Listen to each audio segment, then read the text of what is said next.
Anyways, once again, given this Learn from Experience podcast, I wanted to give a little bit of myself. Not something that I would do quite often, but you know, I wanted it to be real to everyone. I wanted to be able to relate to as many people as I could for this one, because I believe that this is something that, in one way or fashion, that plenty of people could see. Oh yeah, I have something like that, or I've experienced this, and hopefully that can help out people that are up and coming, Yeah, nice. especially nowadays. You never know. Yeah, definitely. We definitely want to cultivate people who have the drive and but may not have the know-how to get shit done. They may need some practice and a little bit more confidence, but they have the motivation. And I think that's one of the things that inspire me to do this. And I'm sure that you also agree with that. Oh, definitely. Yeah. So right to it, I guess. Yeah, yeah. Um, Yeah. Sometime in my early 20s, I was just in my like coming out of my first year of college. Maybe it was by the second year. And keep in mind some of the terms. And if I ever mention any names, I want to change the names and change the terms to try to protect everyone's privacy. And that's very good. But Mm. essentially, somewhere around my early 20s, I'm talking like 21, 22, I was starting to help out in my local community. The reason it was that the college I was going to, there weren't any dorms. So I had to like live somewhere nearby, and because of that, I was away from a lot of people. Generally speaking, it wasn't really a college town where I was specifically, and I didn't really have a lot of people to talk to. A lot of people in the area were more like older folks or retirees and their children, for example. And in fact, specifically where I was, kind of like a cul-de-sac situation, living with roommates and stuff. But that being said, um, as I got to start working in the local community, the more you do over there, the more that people kind of want to give you more to do, and the more you gain some type of respect. And with that comes certain levels of responsibility that they trust in you. Mm. Okay. Sometimes those responsibilities are tied to um, things that people need, or things that need to be set up so that they're ready for other people's work, or things that they're going to do that day. Um, Mm. Setting up early, and sometimes there was food involved, and they had to have all the tables that had to be clean and the tablecloths and stuff like that.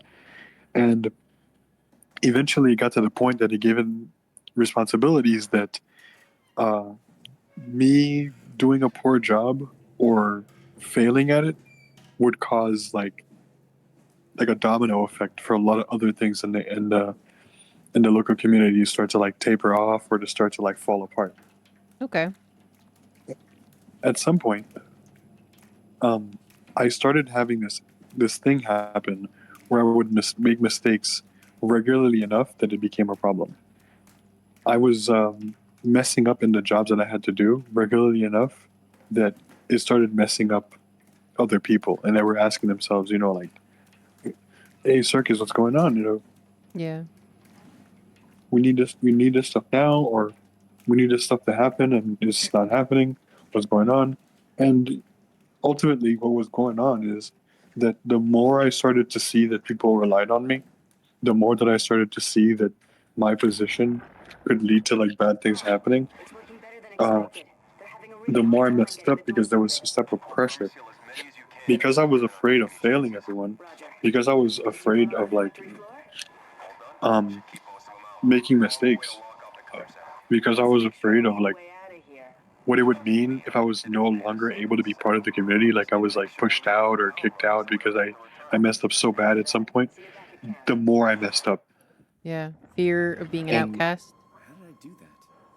it's not that I had the fear of being an outcast. I didn't want to spend the rest of the year, or the rest of the 2 years, not having anyone to hang out with or be with, because that community, that's where that's That's where all all you my know. friends That's all came you from. know. Yeah, Yeah. that was my whole social network.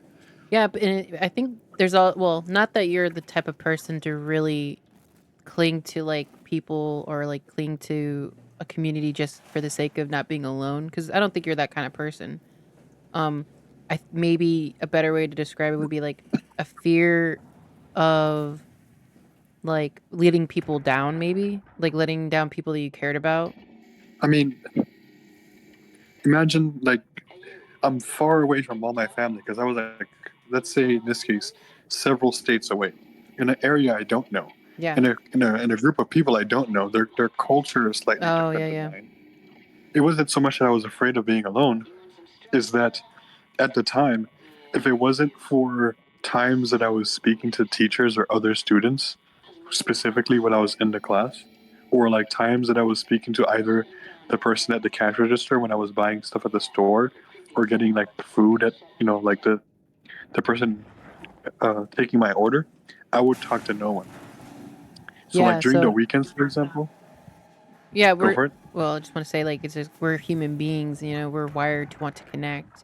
So even if like there's no shame in like feeling like you want connection, you want to be around somebody who responds back, who talks and has their own thoughts, and that it's like, dude, it's like in an extreme situation, like solitary confinement is one of the most inhumane torture methods they have out there. So it's a very, I just want to validate the that like how some people might feel, including you, of like fearing like losing a connection, losing people that you can connect to, fear of losing the opportunity by not being good enough or not, or making mistakes and people not turning their back on you, that kind of thing, you know. Absolutely. At the time, particularly, I was a lot more of a hermit than I am today. I don't know if you can imagine what that's like, but I I feel like had, I feel like you're pretty healthy. You're only your environment is the reason probably why you're a hermit, not because you're a hermit by nature. well, yeah, absolutely. But imagine back then, I had not developed any social skills at all. Yeah, yeah, you're pretty bad. You're pretty bad at that. So if you think I'm bad at it now, imagine what it might have been like. I'm 20, I don't know shit about life. I don't know how to talk to people. I don't know how to Ain't introduce nobody myself. 20 years old knows any shit about life. I didn't know shit about life. Still don't. Today, it's not a problem because I can just introduce myself to people. I can make conversations with random Yeah, strangers. yeah, Back then, oh man, yeah. I will say like it's not that I couldn't do it.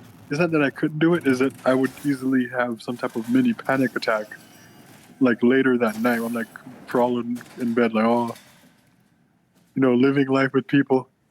Someone take away my misery. I know that feeling. I do.